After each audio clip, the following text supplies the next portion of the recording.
And we're back with another effort. Yeah, exactly. Another effort right there. Pathetic effort by the Lakers. But this is the Lakers Fast Break podcast. This is Gerald Glassford coming right back at you here from the Lakers Fast Break. It is Gerald Glassford along with John Costa coming right there for you from Clutch Talk and Lakers Corner. Gerald Glassford right here for the Pop Culture Cosmos, where we cover the latest news and trends in pop culture each and every week, twice a week, wherever you get your podcasts. I've got a great episode I just dropped earlier today for everyone out there for the Pop Culture Cosmos, where we cover a lot of good things, including Dragon Age, The Veil Guard, Agatha All Along, the latest in movie news, and also as well, your first tidbit of Black Friday news right there at the Pop Culture Cosmos. So go ahead and catch it wherever you get your podcasts. Inside Sports Fantasy Football coming up later this week. NFL Week 10, we have our picks, plus also what is trending in the world of the NFL for you fantasy football owners as well. John Costa is here, Clutch Talk and Lakers Corner. Please like and subscribe wherever you get your podcasts and YouTube as well. Joe Soro's coming on. Don't worry. He's coming on. Go ahead and make sure you catch him today. Hawks 1947 at LakersBall.com, and of course his company Simblade, SimbladesWithY.com. Alfred Esmond was on here earlier setting up the pregame for you guys. Go ahead and catch what he's doing today at Alfred Esmond on Twitter. Same thing with the legend. Catch his YouTube channel. He was on here the other day talking NBA. Also as well, the Lakerholics crew, Lakerholics.com. You know Jamie Sweet is just laughing right now because he laid out the trap like he always does for these games. Admiral Abar strikes again. So he told us so. He did tell us so. But go ahead and catch what he and Laker Tom are arguing about today at Lakerholics.com. Also as well, Empire Jeff TV, Daniel Barry Sports Highlights, also as well, of course, John McCalian channel on Lakers in 5. Those are all great channels you need to like and subscribe, but make sure you like and subscribe to our channel as well. Plus also become a member today for just $2.99 a month. That's right, just $2.99 a month gets you shout outs, emojis, badges, inside information, articles in advance, and more. So go ahead and check out what we're doing today right there. So I got to give more people right now because we've got over 60 members and we'd like you to be a part of it right here at the Lakers Fast Break. Shout out to Kala, by the way. Kala is our latest member. Cannot thank you enough for joining up right now. Once again, it is the Lakers Fast Break. It is, of course, Gerald Glassford. Truly appreciate you joining us. The Lakers head into Detroit City today. El Rob was there watching the game. Fortunately, he saw a terrible effort. The Lakers came in there with all the reason in the world to take this game and take this game easily. Detroit played yesterday at Brooklyn. The Lakers had a full weekend off. And still, they came out with an effort that looked like the Lakers were tired and gassed out. They looked like they had already been playing 10 games already on this road trip, as just being game number 4 on the road trip. As the Lakers struggled all game long, tried to cut it down to 5 in the final closing minutes of the game, but just didn't have enough gas in the tank as Cade Cunningham, Jaden Ivey, and the rest of the Detroit Pistons closed out the fourth quarter strong, and they beat the Lakers 115-103. And yes, Joe is coming on here in a few minutes, but first man here, good man indeed. It is, of course, the man behind Clutch Talk and Lakers Corner. It is John Costa. John, so much is reliant on LeBron James to be LeBron James. 7 of 16 today. Looked tired, looked lethargic, especially in the first half. 20 points, 11 assists, 8 rebounds for him. Anthony Davis getting hurt. His foot was hurting, but still got it out at 37.9 rebound performance. They both had to play 40 minutes tonight. I think the bigger question is if D'Angelo Russell and Austin Reeves are not getting it done, although Austin, all right, 17 points. D'Angelo Russell didn't get it done. Rui didn't get it done. The bench has got to pick things up. Unfortunately, you got 32 minutes of Gabe Vincent and Cam Reddish that gave you 0 points, although Cam Reddish did play good defense in that third quarter to help the Lakers get back under double digits. Jackson Hayes didn't give you much, a minus 12 and 5 points. Max Christie, he came in there early. They realized it wasn't working at all because he was awful out there. Dalton Connect, even though he had 1 minute where he shined, where he got 5 points right away, otherwise he was invisible as well in this 9 minutes. This bench is really, really bad. And you could probably say right now that they are leading in a place where you don't want to lead, John, and that is being the worst bench in the NBA. Man, Gerald. I think it's a little bit early for me to say worst bench in the NBA, but right now they are. Well, I'll say it. It's the worst bench in the NBA. Dalton didn't even get a look in the second half. They are leading the charge with as far as looking like that, Gerald. It was it was bad. It was really bad. I don't even want to harp on the same, like, the same things like we always do. What I actually want to touch on, to be honest with you, is how, and you said it earlier, Gerald, how do we come into a game when we've had 4 days off? We've had time to get ready for this. You had 2 days off. 2 days off. Sorry about that. 2 days off. We had time to get ready for this, and we got a team coming off a back to back. Yes, I totally understand. They are a younger team. They got the juices. They got it flowing. But how does that happen? And not only do we get outplayed, but we just get out hustled. Like, not only was it just on the offensive rebounds, like they were talking about on the broadcast all the time, but everything. Like, I saw so many just easy falling asleep defense, backdoor cuts. Just are in that first half, the perimeter defense was literally a joke. It was literally a joke. So to me, I don't even, yes, our bench sucks. We know we've harped on that so many times. We've talked about that over and over and over. And this team isn't gonna go anywhere until we actually get some help from that bench and actually get some bench production. But I mean, that we knew.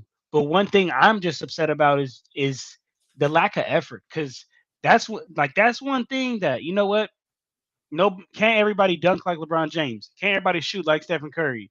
But you could play with some damn effort. And exactly what Snow D, I think that's how you pronounce your name, brother.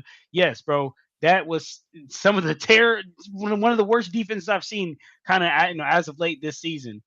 But I just want to say, man, like, Lakers, Lakers family, we don't. I don't want to come into games like this thinking it's an easy dub. You can't figure out that. You can't. You can't Well, figure I out thought that. it was coming in the game. It was an easy dub. There's no excuse. The way the NBA trends, one team just played in Brooklyn last night. They come in here in the back to back. Lakers had the entire weekend off. Makes no sense. No excuses. There are no excuses why this team lost the way they did tonight. Just absolutely lethargic the entire way, John. They didn't play with any effort until it was too late. And when they did, AD got hurt again, and he's limping around all over the place, and you're expecting to play him and LeBron James, a 39. The guy turns 40 next month. Man. 40 next month. And guess what? You're playing him 40 minutes. You know what's crazy, Gerald? Maybe I missed it, but did they say what happened, Anthony? They said it's his foot, right? But It's did they his say foot, but they didn't say exactly what? exactly what. Okay, No, I was because gonna he say, stayed in the maybe I game. missed it. No, Yeah, because he I stayed seen in the that. game. He stayed in the game and got it out. But I understand that maybe Dalton Connect may have not been able to change this game in any direction. But for God's sakes, get the guy involved a little bit more often in the offense. And then, was he that bad? The whole team sucked on defense. Get him involved. Start trusting him. I don't care if you think he's a rookie and have that mentality. You've got to go ahead and play people that can score. He is the only individual that has the talent to score off the bench, and you don't play him a lick. So while Joe here says he's not blaming in playback JJ anything on that, I do blame JJ for that. But the bigger question and the bigger problem is what he's right on, and that was Joe, when he said about the bigger problem and the bigger issue tonight was the fact that the Lakers just don't have any options or many options to go to on that bench. 10 points by the bench is absolutely terrible. But here today to talk about that is, of course, Joe Soro. Joe, good to have you here. Uh, I'm just going to say this was an embarrassing performance tonight for a team that has some aspirations coming out of the gate. Had the Lakers fans thinking some good thoughts, tonight is a step backward indeed. Step backward. I think they've been stepping forward a little bit more than we thought they would at the beginning of the year. But now they're coming back down to earth. I was expecting a win tonight, but I'm not surprised of how this turned out either. They're going to have to make up for it by now winning again, beating Memphis. And if anybody's been paying attention tonight, I don't know if you guys saw what John Morant did tonight. If that John Morant shows up in a couple days, good luck. Good luck. Like the taken good luck, not just good luck. As far as the game is concerned, I had mentioned this on playback. It really looked like a January, February game that should not be being played right now. I'd like to think that the team should be pretty fresh to play this kind of boring in Detroit for a couple days. Maybe. Well, they were in Toronto over the weekend. They stayed in Toronto, just to let you know. I guess that didn't work. I guess that didn't work. I didn't look at this game as a loss. I'll be honest. I thought they'd go in here and put up a good game and get a W, and then we'd have to sweat it out a little bit against Memphis. But now the Memphis game is an important game. They come back 5-3, or they come back 500, which is starting to get back into what they probably are going to be this year, which is a 500 game. We have more to worry about tonight too, is that AD hurt his ankle, and there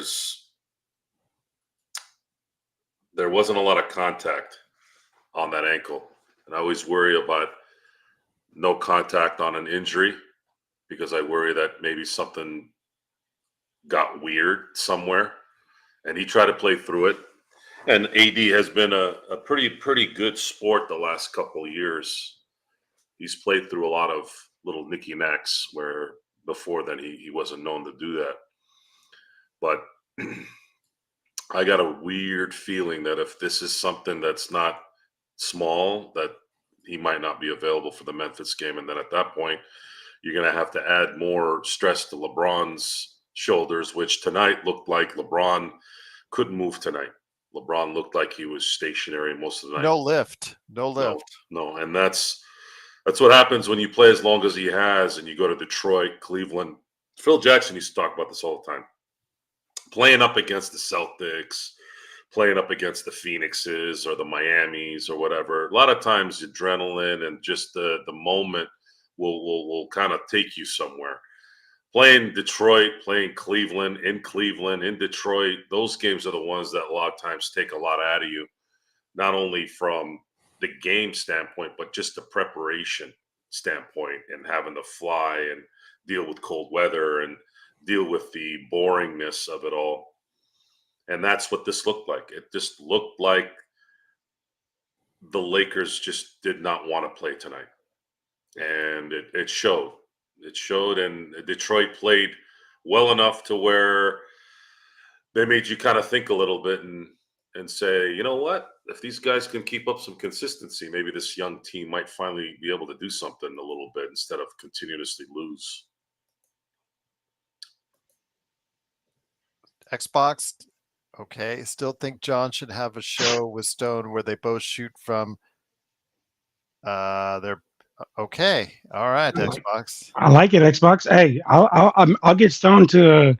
As a matter of fact, I texted Gerald for Jay Xbox. All you folks that want me to stream, I'm gonna be streaming on. Let me tell you guys, the 12th. There you go.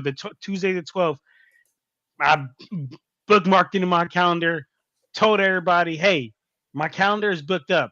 Don't you guys come on here, man. So I'm streaming on the 12th at 4 p.m. Pacific. Come check me out. But I'll schedule it for you, my friend. Thank you, Joe. And I'll try to get Stone on there. I mean, of course, Joe and Joe, you guys are always welcome.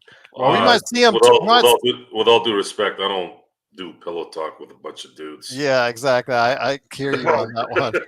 Sorry. I mean, come on, guys.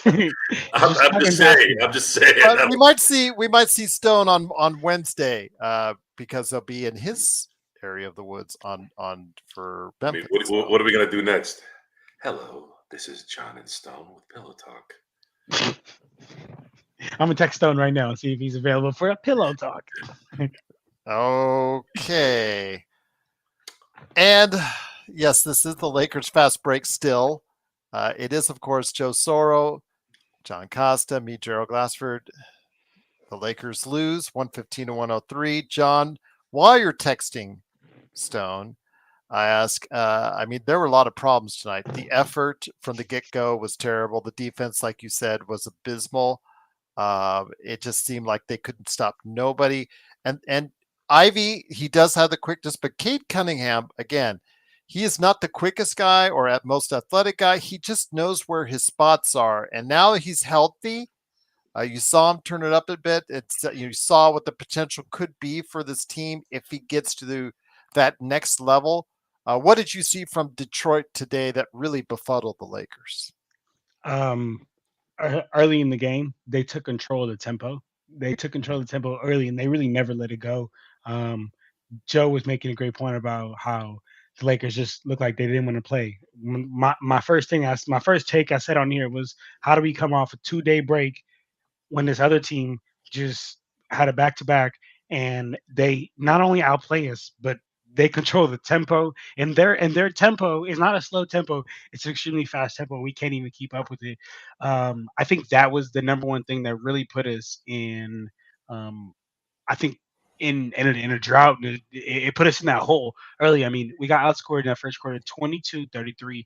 And honestly, the beginning of the first quarter, unless you guys feel differently, we weren't even playing that bad. It wasn't until the end of that first quarter that they went on that. I think it was like 12-4 run, and that's when this game really, I think, took a turn for the worse. I'll be honest with you, and then we had that run a bit in the third quarter, but essentially, I feel like the Pistons never lost control of this game. They dictated the tempo. When they had that slow third quarter, they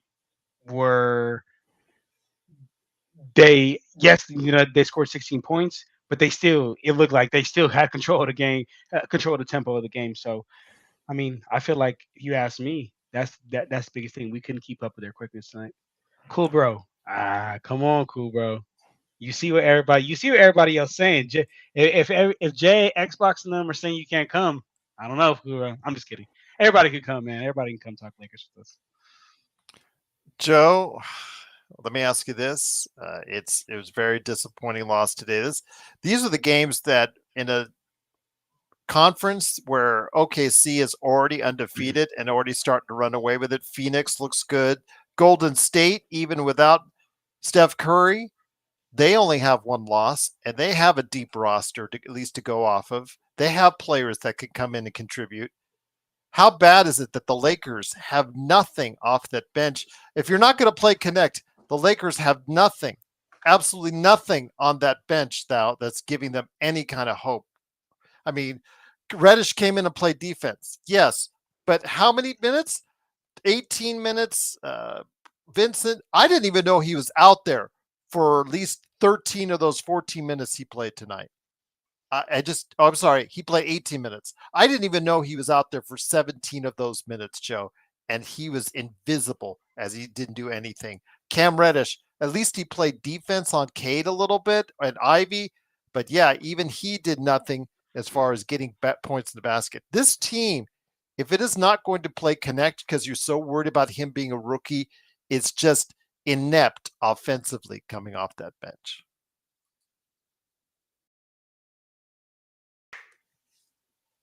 The Lakers were kind of out of it in the first half. Third quarter, pretty much the same thing. The fourth quarter, they had an opening. Unfortunately, there were too many non-basketball IQ moments done by mainly Rui. in certain spots, and the movement, the offense was pretty stagnant when AR was, let's say, not even at the top of the key, just sitting kind of behind the 3-point line. And this team has to have movement. Otherwise, it's not going to work. You can't depend on LeBron to do ISO all day, and AD's not going to be that guy. And AR is limited in terms of his ISO unless he can get to the paint and draw a foul and score. That's kind of how his ISO works. Rui doesn't have that game either. And, of course, if D'Angelo Russell isn't hitting shots, he's useless. Towards the end of the game, there was an opening where Detroit wasn't controlling the tempo. The Lakers were making shots, and actually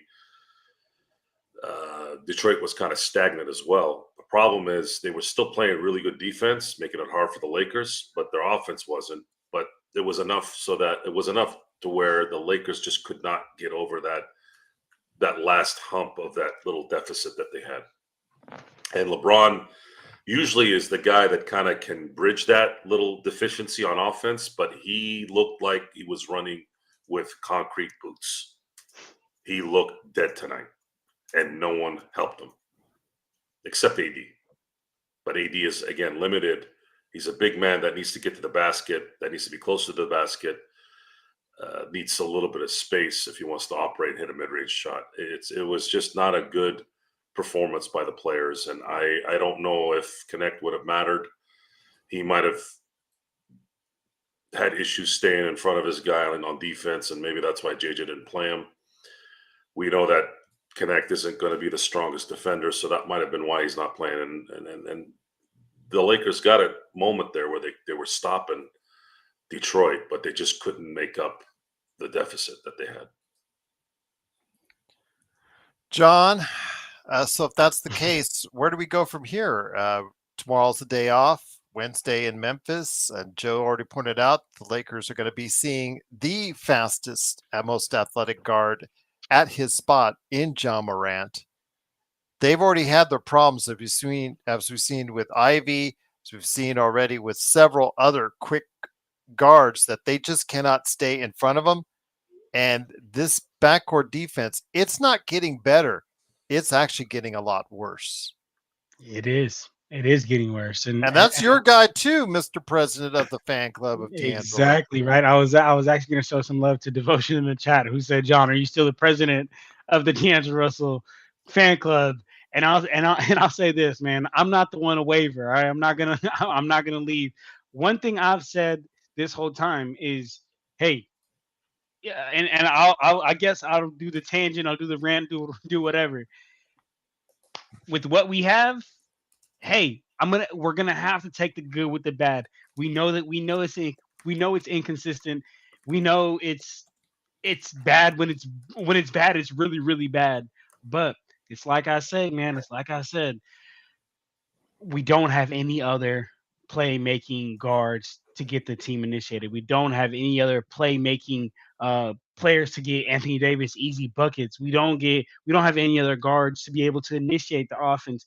And I'm only saying for an 82 game season, because during the playoffs, like, we all need LeBron there. But like, I'm here not trying to back D'Angelo Russell up. There's nothing to back up. The man is extremely inconsistent. Can't find his jumper, but when beggars can't be choosers, that's the statement I'm gonna rock with for this, because beggars can't be choosers, because we don't have too many options. So beggars can't be choosers. We either ask, all right, LeBron James, you initiate the offense for 82 games in the season, and then that'll be worse than what we got going on right now. You've seen how little lift LeBron had tonight. He'll have even less than that if he's having to do that on a nightly basis. And then on top of that, not on top of that, if you want to go another option or another route, it's Austin Reeves bringing the ball up court. And we've all been watching Lakers basketball enough to know that that's not Austin Reeves' forte, bringing the ball up court. He's a bucket. He's a two guard. He is a give me the ball and let me get into my action and let me go get a bucket. Let me go make something for myself, not have to worry about everybody else. So, hey, I know it's bad. you got to take the good with the bad with that guy. Unfortunately, I really wish we didn't have to. This is a whole nother topic, and we don't even got to get into this. But like, this is why I think when we had the chance to go all in for that DeJounte Murray, which it would be a guard that can not only play make and be on ball and allow LeBron James to be off ball sometimes, or allow LeBron James to be able to run the lanes, and we could have somebody that's help our backcourt defense. That's why I thought we should have went all in for him. There was a whole money situation, all this, whole that. We don't got to get into that, but essentially, I just say all this to say, um, hey man, gonna have to take the good with the bad. Unless you guys could show me up another guard, we're gonna get that's gonna be able to improve our backcourt defense and be that ball handler / playmaker for us. I mean, please do, please tell me. I'd love it. Doobie, I agree with you. We won't win anything if we can't defend. And it just at this point, D'Angelo, he is not helping himself or his cause out right now as far as for free agency. But also here today is good man indeed. He is the guy who set the trap out as Admiral Abar. He is at least here to talk about it. It is Admiral Abar himself of Lakerholics.com. It is, of course, Jamie Sweet. Jamie, are you there? Can you hear us? Yeah, I can hear us. I can hear you guys. Okay, maybe you don't want to hear us, but I appreciate you being here nonetheless. I got about 20 minutes, so I thought I'd hop on and vent. Oh, no problem. Same. I've got about the same here as well. Just really disappointing. You called us a few days ago on the Lakerholics weekend. You did call it on the Spotlight show where, be careful of the trap laid out in Detroit. We just saw a picture of El Rob at least having a nice dinner at the Little Caesars Arena. At least he got a good meal out of it. He got to sit. He didn't actually sit in the rows. He actually sat in what do they call those? The booths, like the dinner table booths that they have there along the side. Yeah, right. So he went all out. Yeah, it's looks like I had a good time. But treating the missus right, like you should. Yes, but the Lakers didn't treat him right because they came up with a miserable performance tonight. Your thoughts on today's game? I mean, there wasn't much defense. There wasn't much execution outside of AD. I think that I don't know what it is. Maybe we need to bench D'Lo at the beginning of every season to wake him up, because he just looks kind of lost so far this season. He's not shooting well.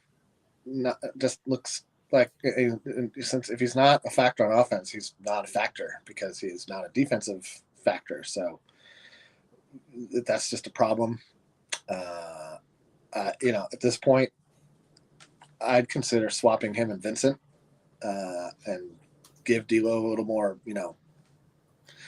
freelance ability. I don't know. He seemed to look a little more comfortable in the freelance offense known as the Darvin Ham offense last season, in my opinion, when he decided to be aggressive. But we haven't seen that despite all of his summer-long brofest with JJ Redick saying how he was so excited and it's going to be a new chapter in his career and all the nice things you hear people say over the summer. But then we're not seeing it play out on the court. So now it just looks like words. I don't got time for words. I don't really care. We can all say all the lovely things we want about whatever, and it doesn't matter when the rubber meets the road. And he's not playing well. He's just not playing well this season so far. And there's no other way to put it. He's not helping the team. And the bench is just a disaster, which is, kind of why you'd have to start considering it. Think at least the idea of putting one of those guys onto the bench. And really plays worse off the bench, I feel like. So that really leaves Reeves or D'Lo. So take your pick. I kind of prefer Reeves in the starting five. I think he fits in well pretty much anywhere, but you need a guy, one of those two guys, to start. And if you swap Vincent and D'Lo, at least you got like a 3-point threat off the bench in a way that we haven't really had in the last few years. Yeah, this is disappointing. It means the road trip's going to be a losing road trip, no matter what. Feels like all the nice momentum we generated from that 3-0 start got flushed down the toilet completely tonight. It was mostly flushed down the toilet, I felt like, after the the first two losses where we gave up a game we could have won, and this no-showed against a really good Cleveland team you can't no-show against. But this felt worse than a no-show. This just felt like we can win this, and it's just going to happen. And then when it didn't, it was like, oh, sorry. These kind of losses just piss me off. These kind of losses piss me off because I can take a loss, a competitive loss. This didn't feel competitive. Let me just say to JY, this is why I have said ad nauseum for years now, any offense that asks AD to take 3-pointers is a bad offense. AD is a terrible, terrible 3-point shooter. So don't allow him to take any more threes. Not the answer. He's shooting 26% this year. That's actually just below his career average of 29. Yeah. It speaks for itself. And I'm not going to go into too much more on the issue because, like I said, I've had enough. I have enough people telling me all last year and then this year, oh, AD needs to shoot threes. And I hear the coaches say AD needs to shoot threes. No, AD. Incorrect. Yes. Incorrect. He's a better. This is why he's not a power forward. Yes. This is why he's a center. But the question was actually out to Joe on that, so I'll let Joe answer JY's answer. What about AD shooting threes, Joe? He's at 26% for the season, Joe. He shouldn't be shooting threes a lot. Good answer, Joe. Great answer. Top 5 answer. Yeah, sorry. No, nobody thinks he should. Are you going to tell me? Are you going to tell me next that Shaq should have shot 14-footers? Right. Okay, let's get down to brass tacks here. The Lakers have to make a decision here, meaning Laura Pelinka and the stooge that he works for. Are they going to do something or not? Is the question. I don't care how good JJ Redick is as a coach. I don't care how good LeBron has been. I don't care who the hell the greatest of all time is. None of that matters. It means dick. AD is killing himself out there, as he should. That's why he gets paid the big bucks. The problem is you still need depth. You still need somebody off the bench to do something in an 82-game season. You also need the other 3 starters to have a pulse instead of running around like corpses. AR's trying a little bit more maybe than D'Lo and Rui, but Rui and D'Lo are horrid. It's just not good. And the Memphis game might be very, very bad. It might be worse than the Detroit game if things don't switch. But they needed this game. If they had lost to Memphis, it was a little bit more understandable. But if you come back 5-3, it's somewhat of a win. You're 5-3 after 8 games. That's 10% of the season. But now you're looking at a possibility of coming back 500 and essentially being what I originally had slated was 44-39. I'm sorry, 44-38. That was my prediction from in terms of a record standpoint. And if AD is hurt where he has to miss games, it's not going to be good, guys. This team is 1 2 to 3 week injury away from LeBron or AD from not making the play-in. That's a reality. And you're not going to get anything for Max Christie. You're not going to get anything for Cam Reddish or Christian Wood or Jackson Hayes or Rui Hachimura or hell, even D'Lo maybe to a degree now because I thought, it's an $18 million contract. Somebody would want to, for an expiring contract, but who are they going to give? It's not good, guys. It's not good. It's what that 3-0 start was nice. They probably should have beaten Phoenix. That would have helped a little bit too. But see, that's the problem is everything is should, would, and if. While Boston is beating everybody to a pulp by 30. And that's the reality. That's the reality that's coming. The reality is coming, folks. All my brothers and sisters at Lakers ball, all the people on here who are cautiously optimistic, which is one of the dumbest comments ever made in the human history of English. I want you all to understand why we went the way we went this summer, because right now it's starting to creep up to that. But I'll hold hope. Let's get them. Let's get them, Memphis. Let's go get Memphis. Let's see if we can win that and come back 5-3. Does that make everybody feel good? I feel good about it. John, and by the way, what is this fan club stuff, John? Honestly, Gerald. Do you really have a fan club? No. he is the president of the D'Angelo Russell fan club. Look, okay, who anointed you president of this fan club? Honestly, Gerald. Honestly, I did last year because he would defend D'Angelo. This is last year, though. He would defend D'Angelo on almost any account. Hold on, Joe. Before you get on me, hold on. Let me say something. I defended him when he deserved to be defended, but I critiqued him when he deserved to be critiqued. I am not a biased D'Angelo Russell fan. I'd give him his props when he deserves props, and a lot of people don't really realize the props that he actually gets because a lot of people just see basketball as putting the ball through the basket. But it's a lot more that happens before you get there, and D'Angelo Russell does a lot to do that.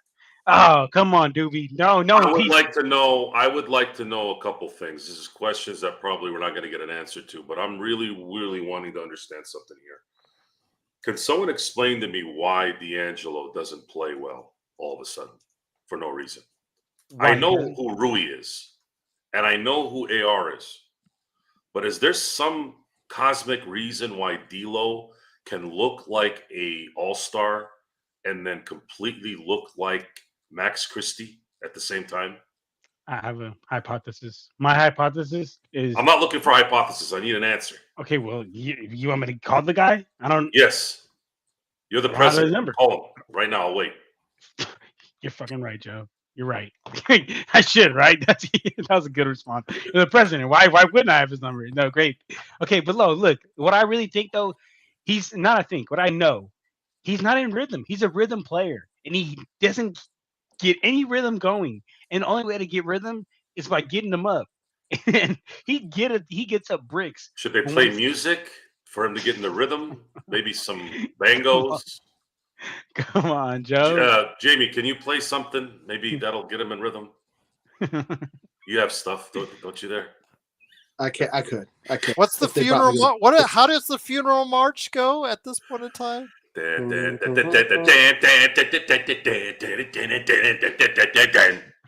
that good? Yeah, I mean, hopefully that'll help him get rhythm. Because that's a real thing though. He really does need to get some rhythm, and it's tough because we don't have time to let this man get rhythm. That's one of our biggest issues. Okay. I mean, I hear what you're saying, but he played 33 minutes. He shot the ball 14 times. That's not like that's no. Hold on. I'm not saying tonight. I'm saying in general. Because when you see look last year when you seen D'Angelo Russell starting to take over in the playoffs is when he actually not in the playoffs when he actually had some rhythm going, not in the playoffs, definitely not in the playoffs. When he had some rhythm going, when he was able to, he's a flow, he's energy type guy, and I agree. Yeah. This is not an every night type thing because great point tonight, right? 33 minutes and shot 14 times. But what I will say is that he's not a microwave type guy, and he's averaging 12 points, 6 assists, 1.5 turnovers. He's only shooting 29% from 3 and 40% overall. That's not a season where you're going to get a lot of money in the off season, John. I agree though. I agree. Please, last thing I'll say, look, guys, I am not trying to back this guy up. But I am just saying, like I've said time and time again, we don't have any other option to make for us throughout an 82-game season. That's the only thing I'm saying. So, unfortunately, we have to rely on him. Beggars just can't be choosers. Sorry, Jamie. Go ahead, brother. No, I think you're right about that. I mean, you're absolutely right about that. There's no disputing that. And to your point, he did have 8 assists to only 3 turnovers. Took him 14 shots to get 11 points is the problem that I have. So, I understand what you're saying. Like, shooters are rhythm creatures. They need to be in a groove in order to be more effective. But all signs, if you're somebody who believes the scuttlebutt of summer, which I happen to not be, so I, whatever that means here on Earth, but Redick was supposed to be the kind of coach that could unlock a player like Russell, right? Or a player like Reeves, or players like that who Darvin Ham didn't seem to have a real great grasp of how to use. But what I'm seeing is kind of the opposite. I mean, and we're coming up on 10 games in, right? We're 7 games in. 10 games will be here before we know it. And I haven't seen. We're talking about running plays, right? I'm not seeing plays being run for D'Angelo Russell to get him 3-point shots from sweet spots. I'm not seeing play. And so I'm trying to find where is the problem? Is the problem in the coaching, or is the problem the player, or is it that like the player and the coach aren't syncing up on what they're talking about? Is it something that we're gonna see? And because sports media is a room full of simping cow tailing, whatever makes you guys all happy so I can stay in the room type people. We're not going to get those questions from the media. So we have to talk about it amongst ourselves. And so this is my question is like, what if Redick is supposed to be the coach, and not my words, I'm just saying what I've heard and what people on the show have said, people on the blog have said, people on ESPN and all those wonderful sporting news outlets have said, this is supposed to be the strengths of the coach, right? And I'm just not seeing it. I'm seeing AD doing what AD does. I'm seeing LeBron doing what LeBron does. And I'm seeing every other player playing to type, which tells me it's the players are tapped out in terms of talent, skill, and ability. If the coach can't get more out of this group, then, like Joe was saying, something has to change. But the problem is that nothing's going to change till at least December 15th, when we can trade that weirdly early Max Christie contract. Because whether you're getting anything from or not, you at least need that $8 million to put into a deal. Yeah. to get anything of worth back. And then, you start looking at like what you can get for expiring money, I guess. And that's D'Lo, JHS now, Hayes and Wood. Hayes may be suspended in the coming days or week. That'll make his trade value just absolutely tank. So you're stuck with Hayes for the season at this point now, right? Let's just agree to that. I think you can only put 2 veteran minimum contacts in a trade now. If I recall correctly, the new CBA rules prohibit you from just dumping a bunch of vet minimum deals into a trade to like make it work. Which is why New York had that weird $7. They did some weird thing where it was like, oh, it's not a vet minimum. They're getting paid $7 more than the vet minimum. That's the rule, right? So, at any rate, these are the things that because I don't really care. I don't have a preference for how the wins occur. I would like for them to be quality wins, where like the starters get to rest for the last 7 or 8 minutes of the fourth quarter. But I really don't care. I just when we lose a game like this, when we give up 115 points to the lowest scoring team in the NBA, when we get out rebounded by 18. That's just your heart's not. You didn't show up for work. That's what that says to me. And when people don't show up for work, that's just a giant Stephen Pile of bolonky, in my opinion. That is a great. I just got to give Jamie some love, because that's a great spiel. And I'm there with you, right? Like I'm right there with you with the D'Angelo Russell thing. I do think that it's a mixture of not only the coach. I mean, I'm not backing on JJ Redick. I'm not at all. But I do think it's a mixture of the coach not necessarily running plays for him, but also him not finding that rhythm and getting going. Because, like, as we know, like once D'Angelo Russell hits one, he might go off for 5 that game. To be honest, Right. He might go off for 5 that game, and then the next 8 games he'll go off for 0. Right. Right. But that's regardless. But one thing that I actually wanted to I guess, pose to you, Jamie, is like, okay, yes, I agree. JJ Redick is not, running all these sets to get D'Lo easy looks like in his sweet spot. But like, how much do you actually want to see that? Because for me, like, my only thing I want to see D'Lo do is bring this ball up court and get AD, get Jackson Hayes, get all these players easier buckets throughout the course of a game. Like, I don't want to see him running off a whole bunch of pin downs and then catch and shoot. I want to see Dalton connect in that role. So I guess, how do you feel about that? I tend to agree. I mean, well, no. Let me put it this way. I think this is what I agree with. I think that yes, AD should be taking the line, share the shots. He did that tonight. He took 23 shots. Nobody else shot. The closest other one was Reeves at 17, who also went to the free throw line 10 times, which tells me that Austin Reeves was the appropriate level of aggression. Right?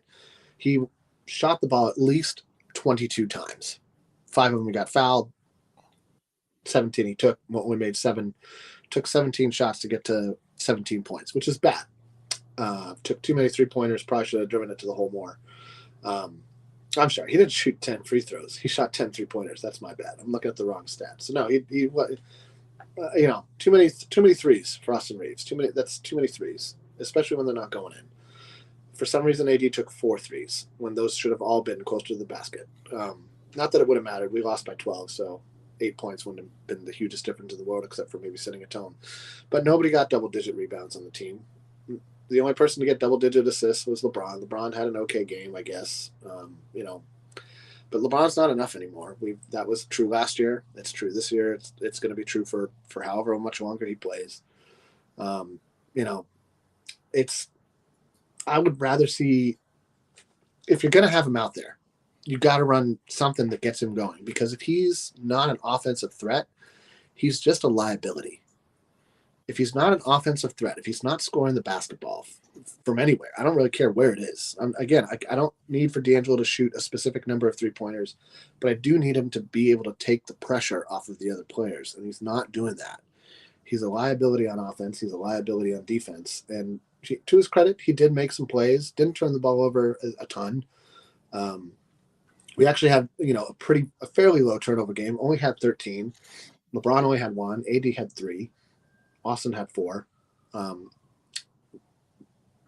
These are the guys that you don't want to see turning the ball over a lot, but it's they also have the ball a lot, so it's kind of understandable. But I mean, again, like, our bench scored 10 points. This is the problem. Like, this bench is just going to be the death of the season, because if you look at the starters, it could have been better, but the bench is just off a cliff. I mean, they only even managed to shoot the ball 9 times. Like, they're just not present. Damn. That's damn. I didn't even see that, actually. They only shot the ball. Damn. You can't make shit if you ain't shooting them. No, and of all of them, Hayes took 3 free throws, missed 2. And the only one who was a net positive was Cam Reddish with 5 rebounds. Everybody else was a net negative. So I don't know. I mean, for me, it looks like the Max Christie experiment got the plug pulled tonight, because he only played 4 minutes, and Cam Reddish got those minutes instead. And I think you're at least putting the best defender out there in that equation if you go with Cam. Since it would appear we're not going to be getting a boatload of points from Max Christie at this point. Sorry about all you Max Christie believers out there, all 3 of you, I guess. I don't, Connect played 9 minutes, hit 2 shots, but didn't contribute anything else to the game. Got blown by on defense a lot. It isn't, so this is my problem, is like, we put a lot of eggs in the Dalton Connect basket. Everybody's like, this guy's going to be a great player. And you know what? He really might be a great player, but he's not going to be a great player right now. He's a rookie. He's a rookie with 4 years of college experience, and he's going to get his ass handed to him on defense most nights. And that's just how it's going to go. And, there's just nothing positive to take from a game from this. There's nothing but, But let me ask you this, Jamie. If you're only giving him the ball twice in 9 minutes, I blame the coach for that. That's the coach. Or it's the other team saying, as like, do I. I mean, or it's the other team saying, like, we'll happily let Gabe Vincent and Max Christie or Cam Reddish shoot the ball. They didn't even shoot. Gabe Vincent didn't even shoot in 18 minutes. Nope. He had 1 turnover. And once Cam Reddish didn't even shoot in 14 minutes. I'm okay with that.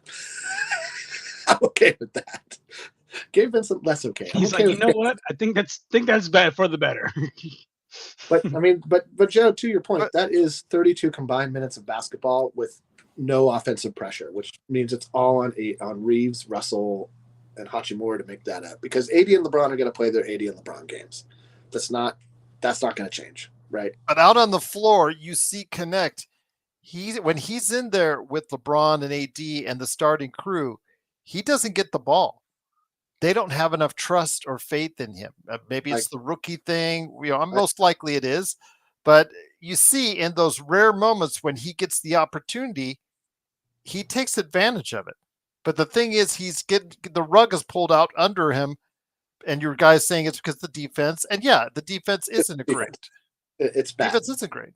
It's But bad. yeah, you don't even give an opportunity, though, as a shooter, as a guy that can get buckets, to get those buckets. And that's part of the problem right there.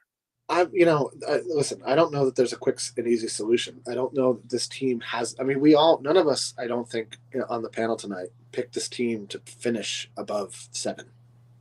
Right? Nobody. I got him at 8th. I think Joe has him at like 9th or 10th. Even Laker Tom, who picked the Lakers to win the championship, picked them 6th. Right. So it's not like we're all like, oh my gosh, nobody saw this coming. We all saw this coming. The problem is that we didn't want to be right. Yes. We didn't want to be right. And it looks like, our intelligence got the better of us on this one. And we might be stuck with this team for the whole year. That's the problem, because Depending the on- lack of maneuverability that the Lakers have under their cap right now. So The best deal I could see is for our expiring contracts to trade for a guy like Schroeder, Clarkson. Is that changing anything? Honestly, you know what's something I think we should have did? I seen Lonnie Walker didn't get picked up by the Celtics. Like, I don't know how y'all feel about that, but I would rather that at this point than what we got going on. Yeah, the problem is that the Lakers would have to waive somebody, and then they still don't have any money after that. Basically, we have to trade more players and salary out in any trade scenario than we bring back in. Or trade somebody like Max Christie into Brooklyn's cap space. I think Brooklyn was the last team that's under the cap, but maybe it was Detroit. Maybe I'm wrong. Maybe it's Detroit. Detroit might be the only team that's like far enough under the cap that we could trade somebody on their roster, provided they have a roster slot available, which I'm not sure they do. The Lakers are kind of screwed. And it's of their own doing. So there's just not a lot of pity from this group of people, I feel like. Yeah. it's funny because Dylan the Villain says, Gerald, the problem is they don't have a bench, plus they don't have a backcourt that can defend, plus D'Lo and Reeves, one of the worst backcourts. Funny, we've been saying these things ad nauseum every day on this channel for months. Yeah. Months. And sometimes we get ridiculed for it. A lot of people didn't want to believe that was the truth, but they called us haters. They say all the stuff that negative. Oh, you guys are always negative. Oh, why you guys are always negative? We just told it like it is. Just told it like it is. That's the way we see it. And just because we're right, don't hate at us. Just follow us, because if you want the other guys that throw flowers and are wrong, then you watch them. If you want people that are right more times than not, us right here at the Lakers Fast Break. But Joe, thanks for the shout out. Thanks for the shout out, JSJ. Yes, JSJ been doing great in the chat. Once again, the Lakers do lose 115-103. I don't know, Joe. I know you've been a little bit quiet on this part of it. Did you want to do a nightcap? I'm going to have to head on out, but let me know if you want to do a nightcap, sir. Because we're taking tomorrow off. Everybody go vote tomorrow. If you I'm gonna pass on the nightcap for tonight. I think we've discussed. I think we just don't have energy ourselves tonight. Well, the game was boring, and the players were boring, and there was really nothing exciting about Detroit, and that's exactly right. Except for L Rob. Detroit is as exciting as a here we root canal go at this point. What? They've done a lot to do a lot of renovations in Detroit. I think what? I'll rob my decision. Joe, stop. So Renovation? Did you say renovations? Yes, Joe. Detroit has renovated a great part of their downtown area. All of Detroit has new crown molding and curtains, Joe. Did they renovate their personality and their weather too? Well, no, that might still yet to be worked out. So yeah, you got a league here that is guard driven and shooter driven, and you have no guards Or shooters. Not really. Oh, and you have LeBron James, who was more concerned about family matters, the show, his brand. AD has shown up. And you thank AD, who's still in his prime, with absolutely nothing. And that's what I wanted to get at here tonight. My goal tonight wasn't so much to discuss the game. Everyone saw it. We can sit here and look at the box scores and slap our hams to it and say, this is why they lost. See? I like the way you said hams. Yes. But in the end, when someone is talking to you, and this is something I want you all to listen to, and those who have been on the show understand it, especially Gerald. Gerald and I do more shows than anybody here. So he knows. John, you're getting there.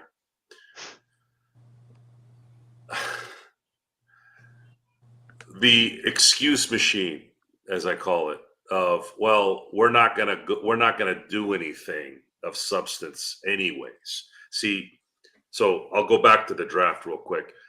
We have very limited amount of ability to acquire talent. Would you agree? And then yet you take one of those limited, which is, by the way, was really three. It was really three. Your mid-level exception and then 2 draft picks. You don't really do jack squat with 2 of them. You got lucky with 1. Oh, Joe, I can't believe. Oh. See, even when he does something right, guys, a blind, deaf mouse would have picked Connect at 17. Okay, let's get real here. If you pay attention to basketball, you don't need much to know that was the pick at 17. Now, you waste your time merging this family situation while your team is about to die from any chance of ever competing for a championship. And then you don't do anything in the summer of bringing anybody of any substance. And then on top of that, you sign people who have no business being signed for the price that they're being signed at. And then you insult my intelligence by saying, well, Joe, they're probably not going to win. This is the end. This is at the end, by the way. Well, they're probably not going to win anyways. You might as well try to just make it what it is. Well, what about Anthony Davis? How often does an all-time great who's on the last stage of his career and should be gone, how many of those teams have an Anthony Davis there still? Because what you're doing right now is you're ruining the transition that could be quicker because of that guy. AD is 31. He's got a few years left. And you could have solved this problem by telling LeBron James, LeBron, we understand you want to play with your son. We will help you out with whatever you want to get you where you want to go. And then you can go do your thing because we need to start rebuilding. You're telling me that he wouldn't have understood that? Now, let's say he didn't. Who gives a shit? You're about the Lakers, right? Or are you about LeBron James and clutch? So that was your first mistake, folks. That is the first mistake when it comes to winning. When you cater to something that doesn't involve winning, you don't win. Winning is all that matters in sports. It's all that matters. It's not stats. It's not who's there. It's about winning. And when you don't win, what are you doing this for? Just to make money? Sure, there are plenty of owners that do that, but this is the LA Lakers. And it's too late. The cat is out of the bag. The Lakers are about excellence. This is a team that's won 11 NBA championships since 1979 or 80. So we're used to this, right? I'm used to it. It's too late. Now, what are you going to do about it? Are you going to continue to win or you're not? Are you going to turn into the Charlotte Hornets or the New Orleans Pelicans? What are you going to do? Well, it looks like they're turning into the New Orleans Pelicans and the Charlotte Hornets with a little bit of star power and name. That's it. So it's a disservice to Anthony Davis in my book. And you have an advantage there where you can rebuild quickly because you have Anthony Davis, but you chose not to. You chose not to because either you don't have the money, you don't have the acumen, you don't have the nutsack to do anything, and all you have is a bunch of friends, a bunch of freeloading assholes that are just telling you what you want to hear. How did that work for Michael Jordan in Charlotte? It didn't.